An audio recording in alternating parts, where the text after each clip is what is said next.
Reality show एक बहुत ही fair platform है। मैं हमेशा कोशिश करती हूँ कि मैं एज ए स्टूडेंट ही रहूँ, चाहूँ या ना चाहूँ, क्योंकि लीवर जो अटैच्ड है मेरे नाम से, तो अब मेरे पास कोई ऑप्शन नहीं है। खून में भी कॉमेडी ही बसता है, बिना किसी मदद के, बिना किसी सिफारिश के यहाँ तक पहुँच, खुद के दम पे। No I have to go, या मैं बहुत ज़्यादा बिजी हूँ, मुंबई में इतने सारे शोज़ है, सब वहाँ जज करना है, मुझे नंबर देने पड़ते हैं 5, 6, 7, 8, you know, I am very very busy. आज हमारे साथ हैं टैलेंटेड में कोई कमी नहीं है इनके टैलेंट में। डांसर भी हैं, कॉमेडियन भी हैं और सिंगिंग भी करती हैं। तो चलिए आपको मिलाते हैं जैमी लीवर से। हेलो, बहुत बहुत स्वागत है आपका फर्स्ट इंडिया में। Thank you. आप होस्ट करने जा रही हैं डांसिंग रियलिटी शो जो यूएसए में हो रहा है। कैसा रहेगा आपका एक्सपीरियंस और कितनी एक्साइटेड हैं? देखिए, यूएसए के जो लोग हैं बहुत ही प्यारे हैं। हमारे जो लोग इंडिया से निकलकर वहाँ पर बस गए हैं, वहाँ फैमिलीज़ हैं उनकी, वो इंडिया को इतना मिस करते हैं, हमारे कल्चर को, हमारे गाने, हमारी जो रीति रिवाजें हैं, वो इतना मिस करते हैं कि उन्होंने अभी तक वो सारी चीज़ें ज़िंदा रखी हैं, वो सारी चीज़ें बरकरार रखी हैं। अपने बच्चों को भी सिखाते हैं इंडियन गाने, वो लोग अंताक्षरी खेलना सिखाते हैं। तो ये कल्चर जो है उन्होंने बहुत अच्छी तरीके से मेंटेन रखा है। तो उनके लिए इस तरह का शो आना एक बहुत बड़ी बात है कि वो भी चाहते हैं, हमारे जब यहाँ के टीवी शोज़ देखते हैं तो उनको भी लगता है यार हम भी कोई टीवी शो करें जिसमें हमारे टैलेंट को सराहाया जाए, हमको अप्रिशिएट किया जाए, हमको भी मार्किंग दे, कोई 10 में से number they.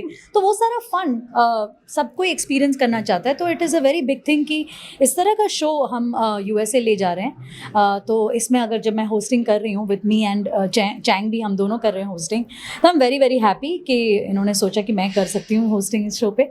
So I am very very excited for that. आपकी करियर की शुरुआत भी एक रियलिटी शो से हुई थी, तो कितना बेनिफिट मिलता है करियर के लिए एक रियलिटी शो से जाकर फिर बाहर आना? डेफिनेटली बहुत बेनिफिट मिलता है। And I think reality show एक बहुत ही फेयर प्लेटफॉर्म है जहाँ पर टैलेंट को इक्वल मौका मिलता है। ऑडिशन दिया आपने, वहाँ से सिलेक्ट हुए, फिर आप ट्रूली अगर टैलेंटेड हो तो आपको अच्छे नंबर मिलेंगे, आप शो के विनर कहलाए जाओगे। तो बहुत ही फेयर शो है, स्पेशली ये वाला। एंड आई नो जिस तरह के जजेस हैं हमारे, बहुत ही स्ट्रिक्ट हैं। सुरेश वाडकर जी हैं, ये जावेद जाफरी जी हैं, जिन्होंने, जावेद सर का सबसे पहला रियलिटी शो था हमारे टीवी पर। हमें रियलिटी शो का कॉन्सेप्ट भी नहीं पता था, लेकिन इन्होंने वो ट्रेंड शुरू किया। तो ऐसे दिग्गज जजेस जब होंगे तो मैं गारंटी ले सकती हूँ कि इसकी जजमेंट फेयर ही होगी। तो आई नो कि जो जो विनर्स होंगे वो डेफिनेटली कहलाए जाएंगे विनर्स, वो ट्रू विनर्स होंगे।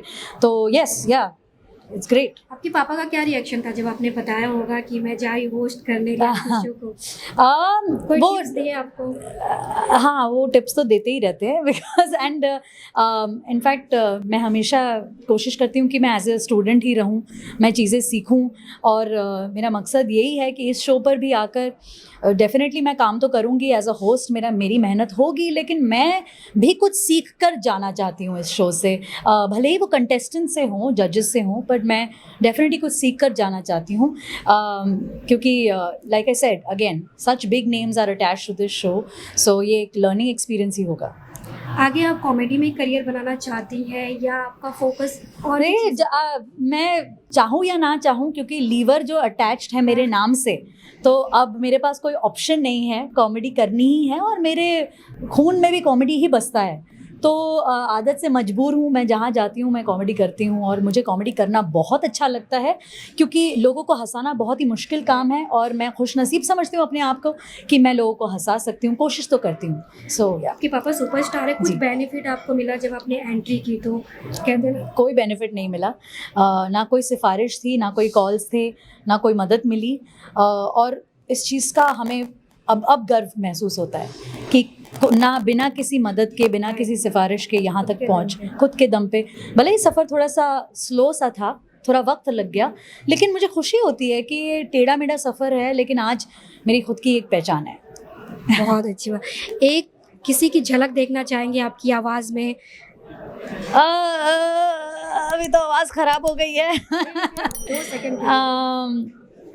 देखिए, फराह जी को भी पूछा था इन्होंने कि वो भी जज करें, लेकिन वो बहुत बिजी थी। उन्होंने कहा कि no I have to go, या मैं बहुत ज़्यादा बिजी हूँ, मुंबई में इतने सारे शोज़ है, सब वहाँ जज करना है, मुझे नंबर देने पड़ते हैं 5, 6, 7, 8, you know, I am very very busy. और जब मैं शो जज नहीं करती हूँ तो मैं होटल्स में केटरिंग करती हूँ, you know, so I am very busy, इसलिए मैं नहीं जा रही हूँ, इसलिए मैंने जावेद को भेज दिया।